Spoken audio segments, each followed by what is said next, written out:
లోనే అతిపెద్ద గిరిజన జాతరగా పేరొందిన సమ్మక్క సారలమ్మ జాతర ప్రారంభానికి ముందే జనంతో పోటెత్తుతుంది. జాతర మరో 10 రోజులు ఉండగానే భక్తుల రాకపోకలు ఊపందుకున్నాయి.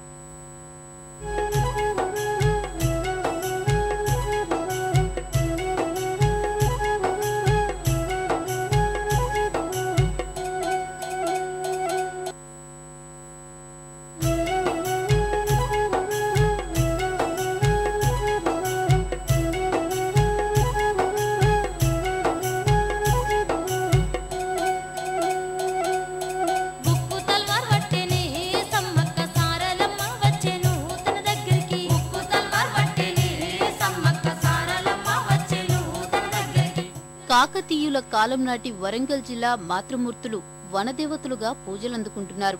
అప్పటికీ ఇప్పటికీ పరిసరాలు అవసరాలు మారినా పద్ధతులు మారలేదు. అప్పుడు గద్దెల రూపంలో ఉన్న సమ్మక్క సారలమ్మకు మొక్కులు చెల్లించుకునేవారు. నేటికి అదే రీతిన భక్తులు అమ్మవార్లను దర్శించుకుంటున్నారు.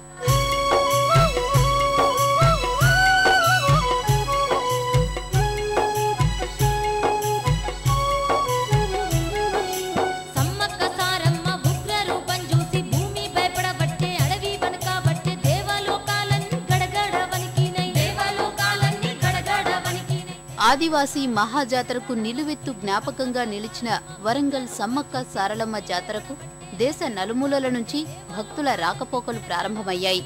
ప్రభుత్వం అధికారికంగా ఫిబ్రవరి 8వ తేదీన జాతరను ప్రారంభించనుంది. అయితే జాతరకు నెల రోజుల ముందు నుంచే భక్తులు పెద్ద ఎత్తున అమ్మవార్లను దర్శనం చేసుకుంటున్నారు.